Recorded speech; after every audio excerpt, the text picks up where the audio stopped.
Hai teman semuanya, ketemu lagi di channel ini. Apa kabar? Mudah-mudahan kalian tetap baik-baik saja, sehat selalu dan dilancarkan rezekinya. Untuk video kali ini, saya mau berbagi cerita dan cerita ini berasal dari salah seorang teman yang dikirim via email. Dia minta supaya ceritanya ini dipublikasikan dalam bentuk konten cerita pendek di channel bukan visi underscore 87. Seperti apakah ceritanya? Yuk kita langsung ke ceritanya.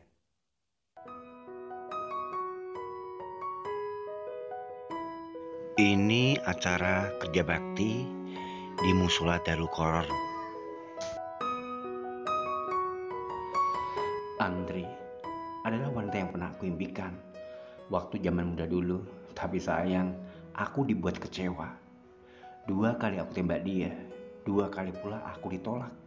Sebenarnya aku tahu kenapa dia menolakku. Saat itu dia adalah primadona di sekolah, banyak cowok yang suka. Mereka berlomba untuk mendapatkan cintanya Andri.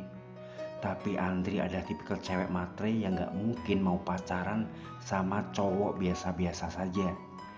Dia mau pacaran sama cowok yang tajir. Entah berapa cowok yang dibuatnya kecewa, termasuk aku yang merupakan deretan cowok patah hati. Sampai saat itu muncul pemikiranku, seganteng apapun cowok gak akan berarti bagi Andri kalau hanya modal dengkul. Namun sakit hatiku itu gak sampai berlarut-larut. Ketika kami lulus, semua cerita ikut terkubur.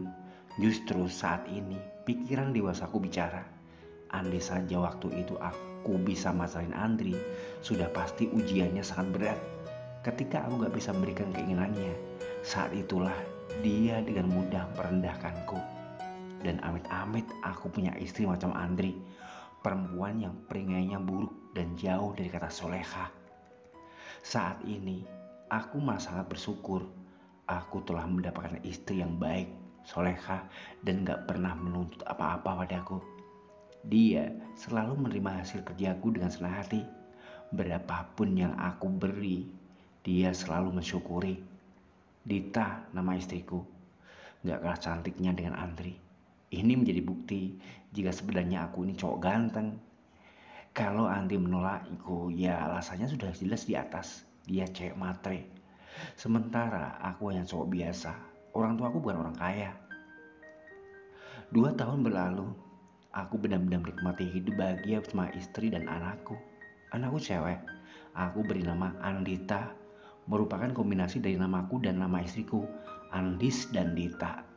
Kerjaku serabutan, kadang maklar properti, kadang pula maklar kendaraan.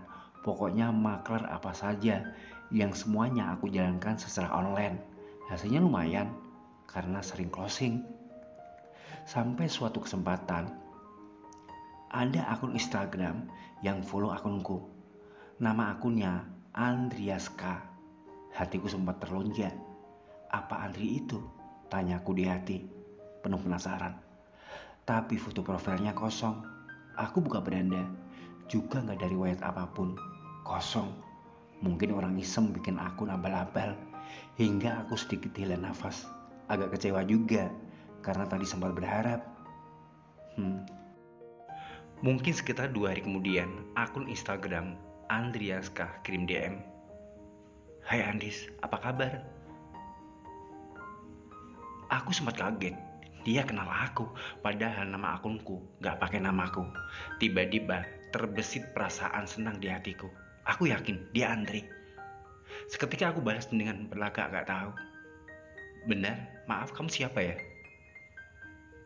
Ih, sekarang kamu somse ya, sahutnya. Aku Andri, imbuhnya. Andriano, aku berniat ngerjain. Kok Andriano? Aku Andri, Kumalasari, teman sekolah. Oh alah, Andri itu, kirain Andriano, teman kuliah. Timbal aku, yang padahal aku gak punya teman kuliah sebenarnya itu. Selanjutnya, obrolan berlanjut di telepon. Sebenarnya aku gak mau bagi nope. Aku gak mau istriku salah paham. Tapi Andri janji gak akan komunikasi sama aku selain bisnis. Andri mau cari ruko di daerah kota. Dia minta aku untuk mencarikan. Alhamdulillah, gak lama ruko sudah dapat. Dan hanya butuh waktu 2 minggu saja transaksi sudah terjadi. Selain dapat komisi dari pihak penjual, Andri juga kasih, malah lebih banyak dari si penjual. Pasti ini rezeki anakku yang bulan depannya mau merayakan ultahnya. Tapi celakanya, Andri gak konsisten sama omongannya. Setelah urusan ruko kelar, dia masih saja menghubungiku. Dia curhat kalau suaminya orang kaya, tapi duda tua. Kendati dia nggak cerita kenapa mau menikah sama duda tua, aku sudah paham. Hidup Andri nggak jauh-jauh sama urusan materi. Pada dasarnya aku risih, tapi nggak sampai hati kalau aku nggak mau dengar. Terlebih, dia juga selalu hati-hati kalau hubungi aku. Selalu memilih di saat-saat aku di luar rumah. Dia juga nggak mau mengganggu rumah tanggaku. Sampai pada suatu kesempatan, ketika aku sedang keluar untuk menemui rekan, Anti telepon dan ngajak aku ketemuan. Katanya, dia lagi gabut. Sebenarnya aku tidak menolak. Aku nggak mau membuat sebuah peluang hingga pada akhirnya saling nyaman dan keterusan. Selain aku sudah nggak punya rasa, aku nggak punya jaminan untuk bisa menolak ketika rasa itu muncul lagi. Aku nggak mau menyakiti istriku. Aku nggak mau bermain api. Tapi lagi-lagi muncul perasaan gak enak jika menolak. Dan pertemuan itu pun gak bisa kuhindari. Apa kamu masih menyukaiku? Apa? Aku kaget bukan main mendapat pertanyaan itu. Sampai kedua mataku membulat menatap Andri yang sudah duduk di depanku. Saat itu kami berada di sebuah kafe. Aku sempat bingung mau jawab apa. Tapi Andri menunggu jawabanku. Aku gak tahu. Akhirnya aku jawab begitu. Loh, kok nggak tahu? Dulu kamu pernah nembak aku kan, tukasnya. Iya, dan kamu nolak. Artinya, sekarang masih cinta dong. Saat itu kita masih SMA.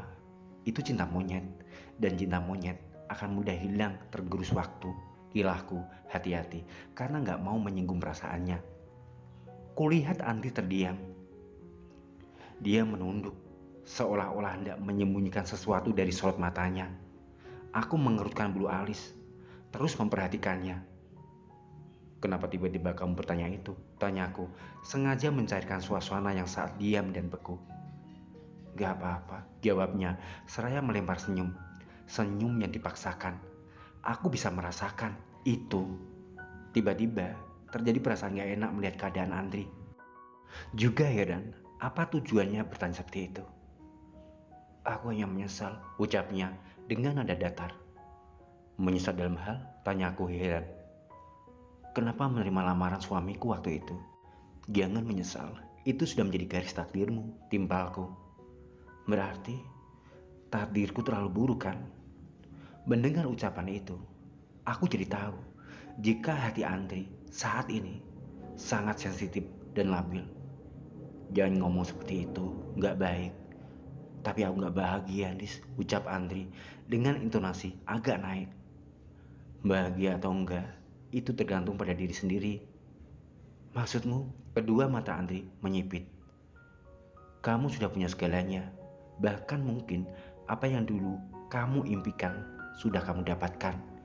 Jika kamu merasa gak bahagia, itu karena kamu kurang bersyukur saja. Setelah ngomong begitu, secara serius aku memperhatikan air muka Andri, mau melihat reaksinya. Tapi dianya diam dan menghela nafas panjang. Di saat itulah muncul sebuah pemikiran di kepalaku.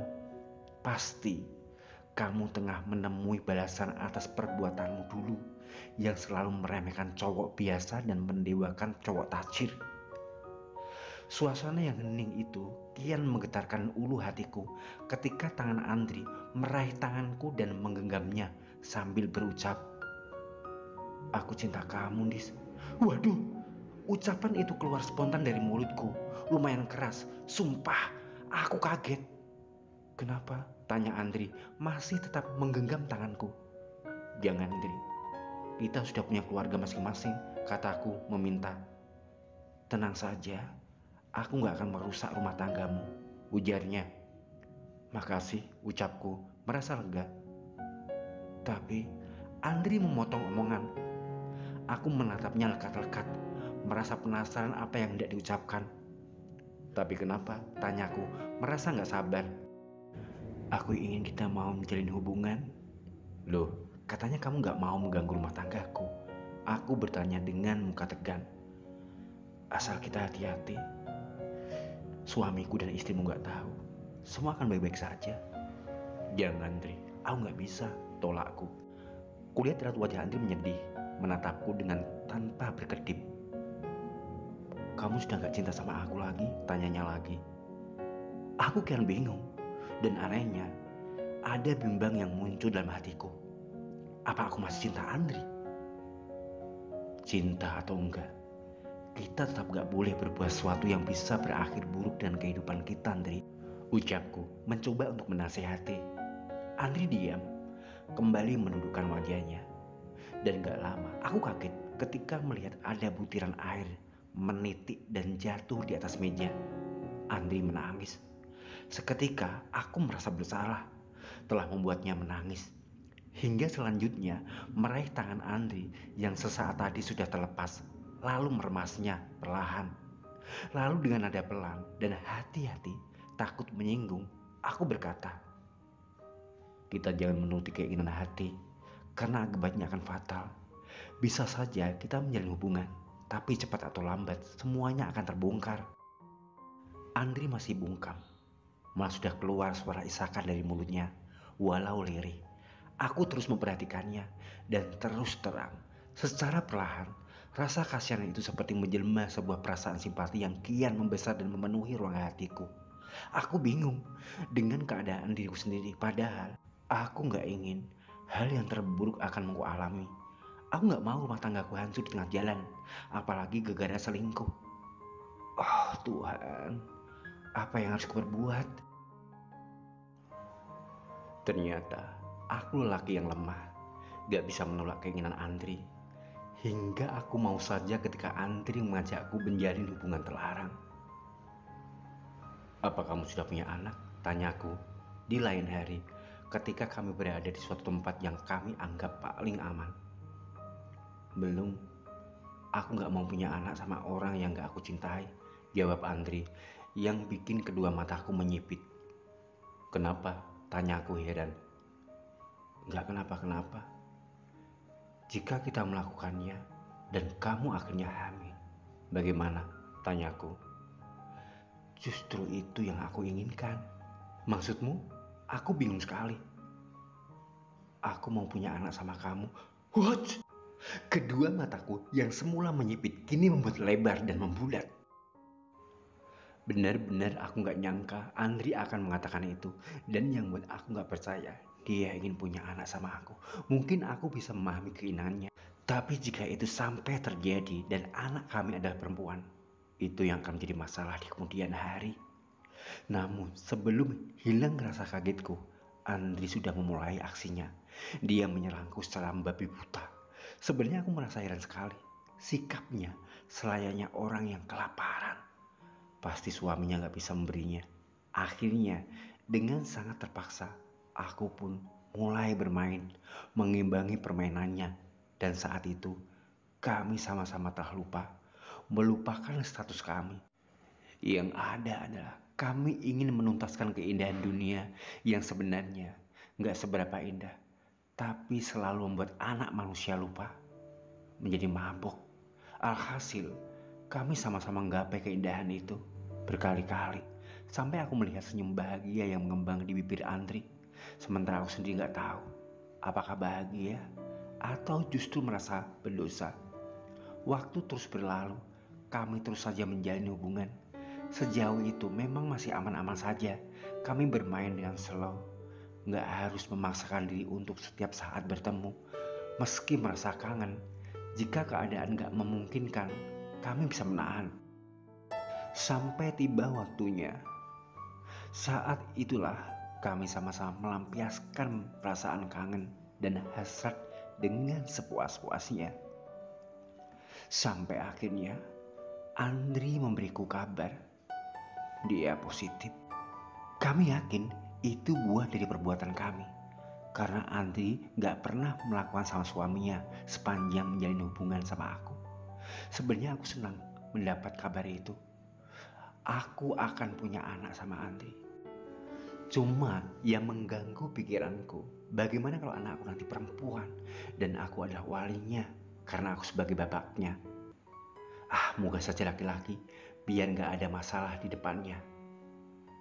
Hingga kini, aku dan Andri masih menjalin hubungan. Ada juga keinginanku untuk menyudahi, tapi Andri gak mau aku tinggal. Ini yang akan jadi bumerang, padahal aku yakin pasti akan ketahuan. Aku ingin mengakhiri sebelum ketahuan. Jadi bingung sendiri. Aku gak bisa berbuat apa-apa. Yang bisa kulakukan hanya pasrah, menanti segala kemungkinan yang akan terjadi nanti setelah hubungan kami ketahuan.